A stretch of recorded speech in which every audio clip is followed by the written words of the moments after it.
jumpa lagi dengan podcast Pajak Seberuan bersama saya Ami, penyuluh pajak KPP Pratama Jakarta Sawah Besar 1. Dan kali ini podcast Pajak Seberuan akan membahas tentang SP2DK, Bahasa Cinta untuk Wajib Pajak. Bersama kita telah hadir narasumber kita Kak Niki Adam, account representatif KPP Pratama Jakarta Sawah Besar 1. Selamat datang Kak Adam. Terima kasih. Kak Adam, kalau kita berbicara terkait dengan SP2DK gitu ya, atau misalnya itu kan singkatan atau kepanjangan dari surat permintaan penjelasan data dan atau keterangan, kayak gitu, kita itu kan harus tahu dulu SP2DK itu apa, sumber datanya dari mana, kemudian dampaknya apa dan lain sebagainya, kayak gitu kan Kak Adam ya. Nah pertanyaannya nih, apa sih sebenarnya SP2DK itu, gitu kan? Kemudian itu bisa nggak dijelaskan secara sederhana, singkat kayak gitu tentang SP2DK, apakah fungsinya itu apa, kemudian di administrasi perpajakan itu untuk apa sih kayak gitu. Jadi sebenarnya SP2DK itu adalah sebuah dokumen yang digunakan untuk mengklarifikasi data yang dimiliki oleh DJP. Jadi tujuannya memang ada edukasinya, ada pembinaannya, tapi memang fokus utamanya adalah pengawasan terkait indikasi ketidakpatuhan. Oke, jadi memang itu ada tujuan khusus ya Kak Adam ya. Jadi itu lebih kepada edukasi dan pembinaan ya. Jadi ada juga selain edukasi, pembinaan juga ada pengawasannya. Karena kita kan ada sebagai account representatif itu kan sebagai pengawas gitu ya. Jadi tugas kita adalah ada pengawasannya. Di sisi lain untuk pengawasan adalah untuk mengedukasi wajib pajak bahwa yang disampaikan itu harusnya seperti ini kayak gitu kan ya, atau yang dilaporkan itu harusnya seperti ini gitu. Betul, ya. Memang tapi di situ statusnya hanya indikasi saja. Indikasi saja ya. Oke. Baik. Kemudian kalau kita misalnya menerbitkan SP2DK gitu ya Kak Adam ya, itu kan pasti ada dasar hukum atau istilahnya payung hukum gitu Pak. Yang saudara atau Kak Adam ketahui gitu, itu untuk aturannya atau payung hukumnya itu di apa Kak?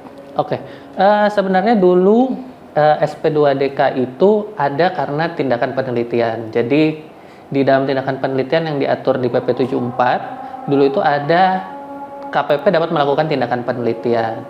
Nah kemudian dokumen apa terkait penelitian ini yang harus diterbitkan kepada wajib pajak, akhirnya muncullah SP2DK ini. Untuk pelaksanaannya juga diatur saat ini oleh SE 05 tahun 2022. Di sana diatur terkait bagaimana menerbitkan SP2DK dan bagaimana cara menindaklanjuti serta menyelesaikan SP2DK ini. Oke, itu tadi ya kawan pajak terkait SP2DK ada di SE 05 gitu ya. Kalau misalnya nanti kawan pajak mau buka aturan tersebut atau payung hukum tersebut ya, kenapa sih sampai ada SP2DK seperti itu? Oke Kak Adam, yang berikutnya nih sebenarnya untuk menerbitkan SP2DK itu kan ada kewenangannya. Itu sebenarnya kewenangan di siapa? Apakah mungkin KPP aja yang berhak, atau mungkin Kanwil, atau mungkin DJP sendiri atau kantor pusat sendiri bisa untuk menerbitkan SP2DK itu? Jadi sebenarnya SP2DK ini secara defaultnya diterbitkan oleh KPP. Kanwil atau kantor pusat sendiri statusnya adalah pemberi data turunan. Jadi memang penerbitannya dilakukan oleh AR di KPP. Oke, jadi sebenarnya pada dasarnya memang dilakukan oleh ARKPP gitu ya. Nah, yang berikutnya nih, kalau misalnya kita mau nerbitin SP2DK itu kan pasti ada sumbernya nih.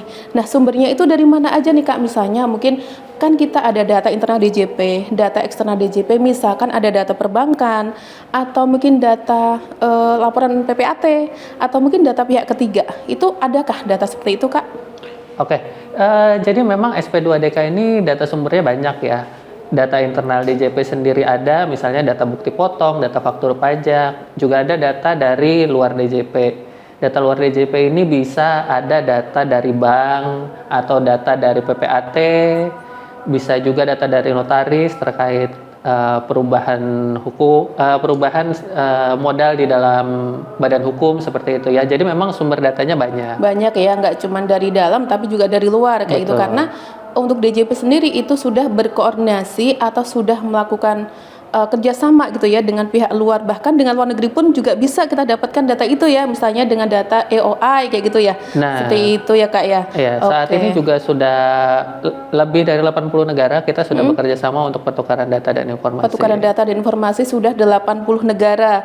Wah, luar biasa sekali ya untuk kerjasama negara kita dengan negara-negara lain. Jadi di sini kawan pajak perlu diketahui bahwa ketika terbit SP2DK itu sebenarnya tidak serta-merta langsung, tapi memang ada data yang menjadi penyebab atau pemicu terbitnya SP2DK gitu ya Kak ya? Betul.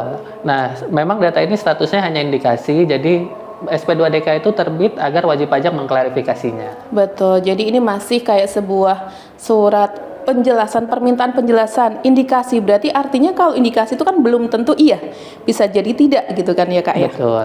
Oke, baik Kak. Kalau berikutnya nih misalnya nih, kita kan mungkin ada analisis risk based atau mungkin pendekatan pada prioritas atas potensi kerugian gitu ya Kak, yang mungkin akan dihadapi oleh DJP sendiri yang itu sebelum terbit si SP2DK ini. Nah itu seperti apa Kak untuk analisis risk based-nya? Ya, jadi biasanya SP2DK ini kita terbitkan diprioritaskan untuk wajib pajak yang terindikasi memiliki risk base yang tinggi atau menengah. Jadi untuk wajib pajak dengan risk base yang rendah, biasanya kita akan melakukan penerbitannya belakangan. Jadi kita prioritaskan pada yang menengah tinggi dan tinggi. menengah. Oke. Betul. Baik, jadi di sini diprioritaskan untuk wajib pajak yang punya resikonya atau basis resikonya itu menengah dan tinggi gitu ya. Untuk yang rendah masih di nanti-nanti gitu ya. Iya. Dilihat dulu sebatas apa resikonya gitu ya Kak ya. Betul. Baik. Kemudian Kak, ketika sudah si WP gitu ya, wajib pajak itu menerima SP2DK gitu ya, apakah si WP ini itu berhak meminta penjelasan gitu kan terkait dengan sumber data mana sih yang jadi sumber SP2DK? Misalnya saya dapat SP2DK nih gitu, ini dari mana ya sumbernya, padahal si WP-nya mungkin nggak tahu. Bisa nggak dia minta penjelasan gitu Kak? Oke. Ketika WP datang atau dapat juga melalui telepon, itu dapat meminta penjelasan terkait sumber data ini. Misalnya, apakah kita menyebutkan ada transaksi yang belum dilakukan pemotongan PPh gitu ya. Nanti kita bisa memberikan nih, contohnya, oh data ini kita dapat dari faktur pajak. Di faktur pajak, transaksi ini terkait jasa, harusnya ada PPh 23 yang dipotong. Kita bisa menjelaskan seperti itu. Hanya saja data-data yang bersifat rahasia, misalnya kita ada data dari pengaduan wajib pajak lain gitu ya. Nah, sumber data itu tidak bisa kita beritahukan. Jadi memang ada data yang bersifat rahasia yang tidak bisa kita beritahukan sumbernya, tapi untuk yang secara umumnya bisa kita beritahukan. Oke, jadi memang sebetulnya pada dasarnya BP berhak meminta gitu ya. Betul. Datanya dari mana, sumbernya dari mana. Cuman memang dari DJP sendiri itu harus memfilter ini data yang mana yang bisa diberikan, mana yang tidak bisa diberikan gitu ya Kak ya. Betul. Oke Kak, sekarang kan kita kami gitu ya mau tanya tentang prosedur ya, proses dan alur penyelesaiannya nih. Nah, apa yang harus dilakukan oleh wajib pajak nih ketika menerima SP2DK gitu. Yang dilakukan itu apa? Setelah terima sih surat SP2DK ini gitu. Oke. Sebenarnya yang ditunggu oleh AR itu adalah terkait kapan WP-nya akan mengklarifikasi. Jadi yang paling penting adalah segera lakukan klarifikasi kepada akun representatifnya. Bisa lewat surat atau lebih cepat bisa langsung menghubungi nomor yang tertera di SP2DK untuk melakukan klarifikasi. Contohnya, saya belum bisa menyediakan data Pak, saya baru bisa setelah berapa hari. Nah, paling tidak sudah ada responnya terlebih dahulu. Oke, berarti memang harus ada klarifikasi yang dibutuhkan ya. Jadi bisa secara langsung datang ke KPP atau menemui AR-nya, atau via nomor telepon yang tersedia di surat itu, ataupun bisa juga melalui surat gitu ya Kak ya. Betul. Nah, tadi kan kita harus klarifikasi nih, ada nggak batas waktu untuk wajib pajak memberikan respon atas surat klarifikasi ini atau klarifikasi yang diberikan oleh wajib pajak ini Kak? Oke, sebenarnya di SP2DK sendiri memang sudah diterapkan bahwa SP2DK itu harus dijawab dalam jangka waktu 14 hari. 14 hari, oke. Betul, 14 harinya di sini adalah 14 hari kalender, jadi Sabtu dan Minggu juga dihitung. Dihitung ya, jadi kalender ya, bukan hari kerja tapi hari kalender. Oke. Berarti jangka waktunya ada 14 hari kalender ya Kak ya? Betul. Nah kemudian nih Kak, bentuk respon dari wajib pajak sendiri, tadi kan ada klarifikasi, dokumen pendukung dan apa sebetulnya gitu. Itu apa saja sih ketika dia memberikan klarifikasi, apa yang harus dia berikan atau apa yang harus dia lampirkan gitu Kak untuk menjawab sebuah klarifikasi tadi atau memberikan klarifikasi tadi? Oke, sebenarnya dokumennya relatif ya, relatif berdasarkan data apa yang muncul menjadi penyebab SP2DK. Jadi misalnya contohnya datanya adalah terkait harta yang belum dilaporkan. Oke, jadi misalnya harta gitu. Harta yang belum dilaporkan itu contohnya ingin mengklarifikasi, oh harta itu memang punya saya, gitu. Jadi sertakanlah dokumen pembuktian harta itu milik. Iya. Atau misalnya harta itu bukan milik saya, tapi milik keluarga saya. Dulu belinya atas nama saya, tapi sudah pindah nama, gitu. Nah, dokumen pembuktiannya itu juga harus disertakan.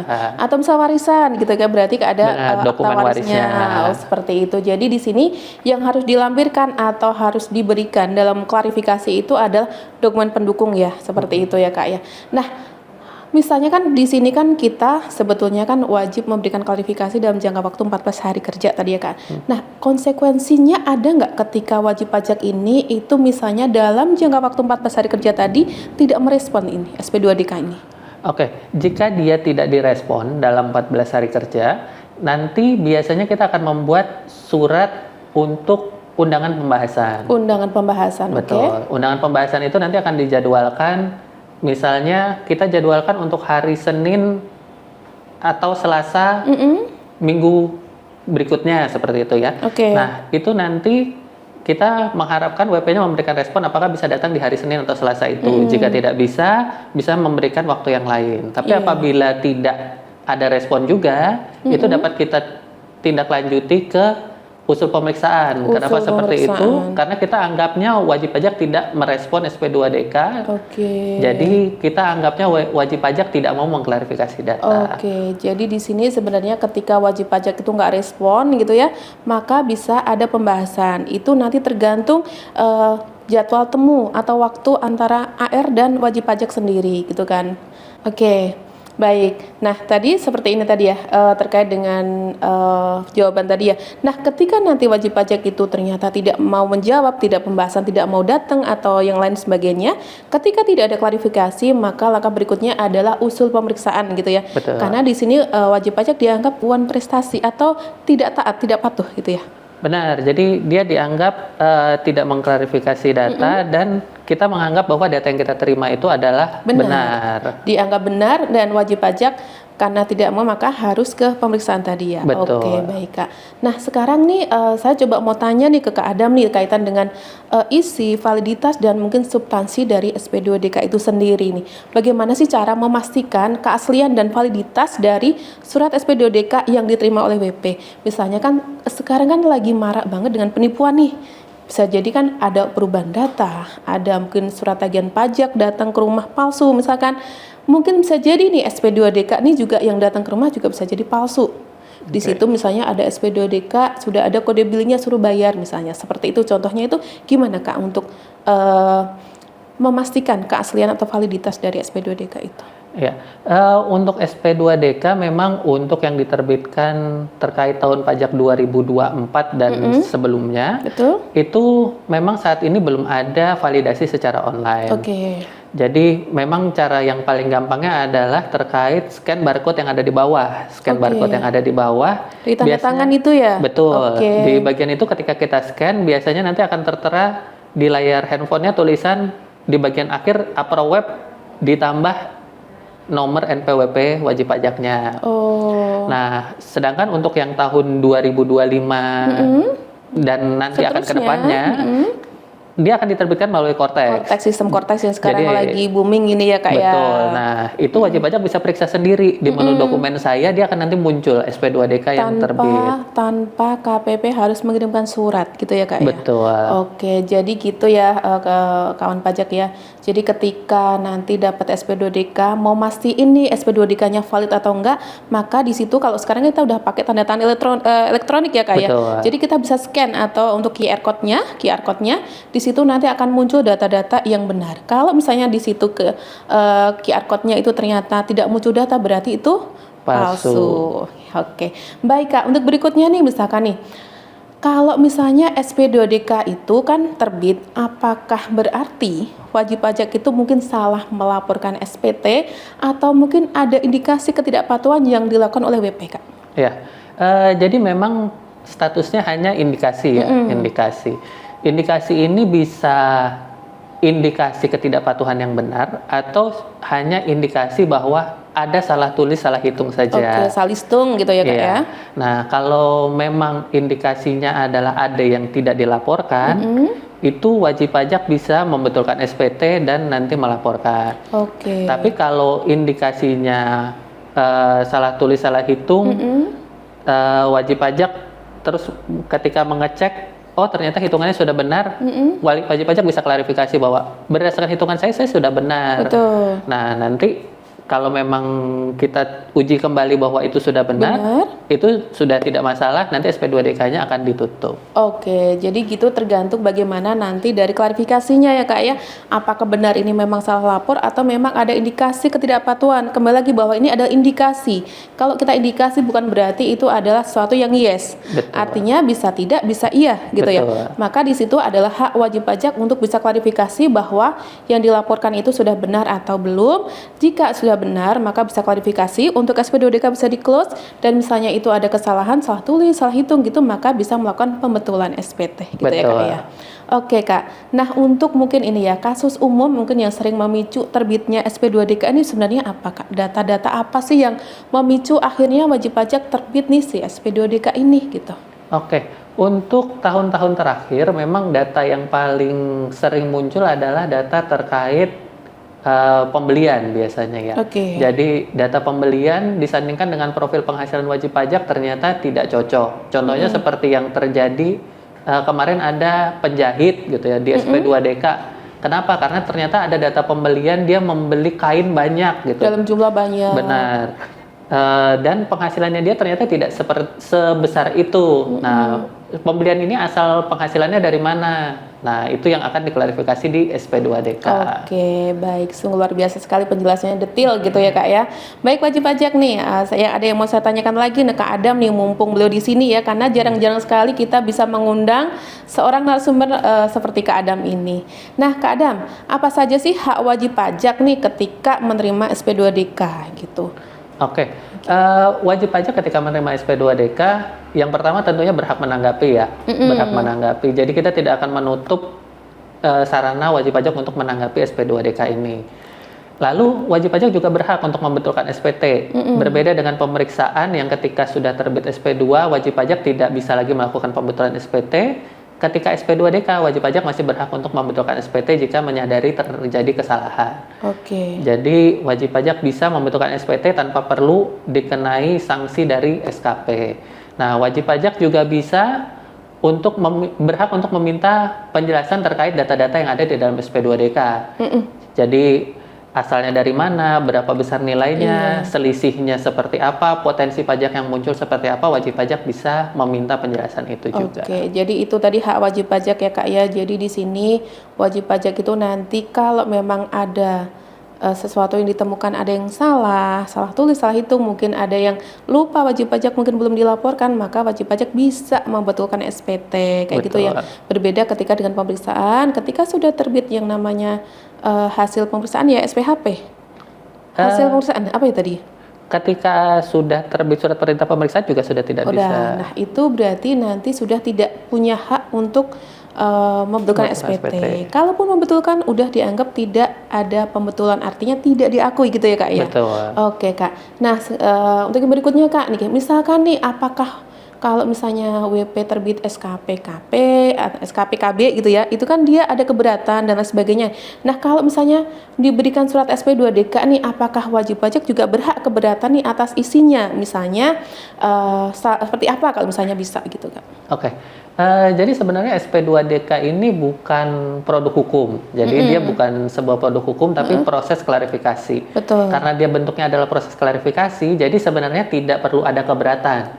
Jadi wajib pajak jika merasa itu tidak benar, cukup klarifikasi aja isi datanya. Tidak perlu mengajukan keberatan. Dengan surat gitu aja ya Kak, cukup ya. Karena dengan surat ataupun datang langsung ataupun ketemu dengan akun representatifnya. Oke, jadi ini beda ya Kak ya dengan keberatan yang pada umumnya. Tapi ini hanya keberatan sekedar tidak setuju mungkin gitu, atau mungkin mau klarifikasi bahwa ini tidak benar, sebatas itu ya Kak ya. Betul. Oke, Baik Kak, mungkin nih kadang kan wajib pajak itu tidak mengerjakan sesuatu atau kewajiban perpajakan itu sendiri. Terkadang karena kesibukan atau mungkin karena usahanya besar itu kan wajib pajak ada yang namanya konsultan. Nah, jadi di sini sih sebatas apa sih peran konsultan wajib pajak itu dalam mendampingi wajib pajak ketika mau merespon SP2DK yang diterbitkan oleh KPP. Oke. Sebenarnya untuk peran wajib pajak di sini adalah mediator ya, mediator antara kita dengan wajib pajak. Jadi memang kita mengharapkan informasi apa yang kita sampaikan kepada wajib pajak itu bisa tersampaikan dengan jelas. Jadi contohnya kita menyampaikan bahwa kita memiliki data ABCD gitu ya. Kita sampaikan melalui konsultan, konsultannya juga bisa menjelaskan kepada wajib pajaknya bahwa data yang diklarifikasi adalah yang terkait A, B, C, dan D. Tidak ada tambahan atau pengurangan. Iya, oke. Jadi sebenarnya peran konsultan ini adalah mediator dan kita berharap bisa menjembatani cara kita menyampaikan kepada wajib pajak. Jadi sebagai mediator gitu, penengah gitu ya Kak. Betul. Ya. Karena konsultan itu tidak bisa menjadi wajib pajak tapi hanya bisa menjadi penengah yang menghubungkan antara AR dengan wajib pajak. Oke Kak, untuk yang berikutnya nih Kak, misalnya kan pasti ada dampak gitu ya Kak ya, ada dampak atau pengaruh nih. Nah di sini SP2DK itu apakah bisa berlanjut menjadi pemeriksaan itu? Misalkan tadi kan sempat kita bahas tuh, ketika nanti bisa juga diusulkan pemeriksaan itu dalam kondisi apa ketika itu terjadi. Yang tadi ya, seperti yang tadi awal tadi ya sebenarnya ya. Jadi SP2DK itu punya dua kondisi untuk jadi usul pemeriksaan. Yang pertama adalah yang tadi wajib pajak tidak merespon. Wajib pajak tidak merespon sampai dengan batas waktu 14 hari. 14 hari terus udah diundang, masih tidak datang lagi, tidak memberikan jawaban apapun, maka itu bisa dijadikan usul pemeriksaan. Oke, yang pertama. Nah, yang kedua adalah wajib pajak tidak mau memberikan data pendukung. Jadi hanya menolak saja tapi tidak ada data pendukungnya. Tidak ada data pendukung, dia menolak isi SP2DK tapi tidak bisa memberikan penjelasan. Itu juga akan bisa diusulkan pemeriksaan. Kalau kondisi yang kedua ini tadi ada sebenarnya WP itu merespon, tetapi tidak mau memberikan data pendukungnya alias menyembunyikan. Kayak gitu ya Kak ya. Maka di sini ada indikasi bahwa wajib pajak itu ada ketidakpatuhan. Maka disinilah kondisi seperti inilah yang akhirnya membawa AR untuk meneruskan ke pemeriksaan. Oke, baik. Untuk yang berikutnya nih Kak, nih klarifikasi WP misalnya sudah diterima oleh AR gitu kan, dan itu dianggap sudah memadai, langkah dari DJP khususnya di sini ada KPP dan AR itu seperti apa Kak? Ya. Jadi kalau WP melakukan klarifikasi, kemudian sudah memberikan seluruh data kelengkapan, apabila itu sudah menutup seluruh potensi yang terindikasi, jadi ternyata tidak menghasilkan potensi pajak apapun seperti itu ya, kita akan membuatkan berita acara, lalu membuat laporan terkait P2DK-nya dan akan kita tutup, lalu kita terbitkan surat pemberitahuan penyelesaian. Tapi apabila memang ternyata wajib pajak sudah mengklarifikasi ada potensi, kita akan buatkan juga BA dan laporannya, tapi kita akan menunggu wajib pajak sampai melakukan pembayaran dan pelaporan. Bukan pembelian tapi pelaporan SPT. Iya, karena SP2DK ini indikasinya bisa saja wajib pajak belum atau tidak melaporkan SPT. Betul, berarti belum tentu sudah melaporkan, tapi bisa jadi belum melaporkan gitu ya Kak ya, terkait dengan SP2DK ini ya. Baik Kak, misalkan nih untuk kita kan misalnya kita DJP, AR khususnya gitu ya Pak ya, itu kan nanti memang tugasnya mengawasi dan ketika ada indikasi tentang ketidakpatuhan tadi itu kan menerbitkan SP2DK. Nah, apakah SP2DK ini sebetulnya itu bisa meningkatkan kepatuhan secara nasional Kak? Oke. Kalau kita bilang SP2DK meningkatkan kepatuhan secara nasional, kita akan menanggapinya bahwa secara tidak langsung. Secara tidak langsung. Iya, karena faktor yang mempengaruhi kepatuhan wajib pajak itu bisa jadi karena teman-teman helpdesk yang membantu, atau teman-teman di TPT sudah memberikan penjelasan yang jelas. Bisa juga karena memang wajib pajaknya sudah mau mencari tahu sendiri. Nah, jadi SP2DK ini fungsinya memang hanya membantu wajib pajak, ada ketidakpatuhan yang terindikasi di sini, tolong diperbaiki seperti itu. Jadi dia hanya membantu wajib pajak untuk mencari mana yang terlewat seperti itu. Iya, oh gitu. Jadi ini bisa jadi juga memang secara tidak langsung itu bisa meningkatkan kepatuhan ya. Yang tadinya mungkin belum lapor menjadi lapor, yang sudah lapor yang sebelumnya belum benar menjadi benar, Lebih benar, gitu ya betul. Kak ya. Oke Kak. Nah di sini Kak mungkin kan tadi kita kan sudah panjang lebar membahas SP2DK nih, kan mungkin ada gitu loh tips gitu loh. Tips apa yang dapat diberikan atau Kak Adam berikan kepada WP agar WP ini tidak sering mendapat atau menerima SP2DK Kak? Oke. Sebenarnya SP2DK itu muncul karena ada data yang men-trigger dia menjadi potensi pajak. Jadi supaya tidak menerima SP2DK, kami sarankan agar wajib pajak melaporkan seluruh penghasilannya, seluruh hartanya, dan seluruh hutangnya dengan benar di SPT tahunan. Selain itu, jika wajib pajak memiliki usaha, contohnya saya punya butik, saya jualan, terus punya karyawan, jangan lupa melaporkan SPT PPh 21-nya seperti Betul. itu. Jadi intinya laporkan kewajiban secara rutin, tertib dan teratur dan benar, gitu ya Kak ya. Betul.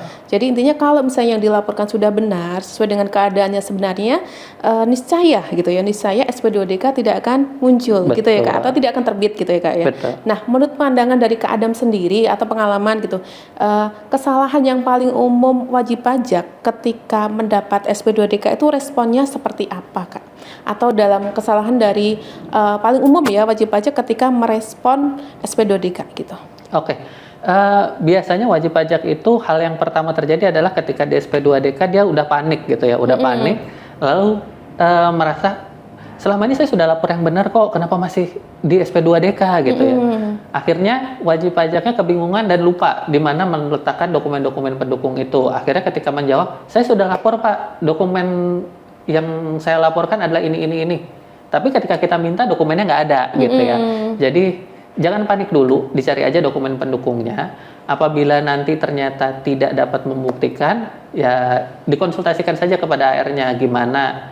Contohnya, oh Pak, ini kemarin rasanya saya sudah laporkan, tapi saya tidak ketemu dokumen pendukungnya. Saya harus melakukan apa? Biasanya nanti akan dibantu oleh AR-nya. Jadi jangan panik dulu. Jadi misalnya ketika terima SP2DK jangan langsung bingung, jangan panik, tapi pelan-pelan dulu, bisa minta bantuan gitu ya Kak ya, minta bantuan, bisa datang ke kantor, bisa ketemu AR-nya, bisa hubungi nomor yang ada. Intinya tuh kumpulkan datanya juga kalau memang itu benar, kumpulkan datanya, kalau memang salah bisa lakukan klarifikasi gitu ya. Betul. Intinya jangan langsung takut, jangan langsung panik, karena orang pajak tidak menakutkan ya Kak ya, malah Iya. ramah-ramah seperti Kak Adam ini luar biasa ramahnya gitu ya.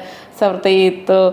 Baik, mungkin terima kasih Kak Adam atas penjelasan yang luar biasa sekali gitu ya. Terima kasih sudah diajak ke sini jelas, terang, kemudian apa ya?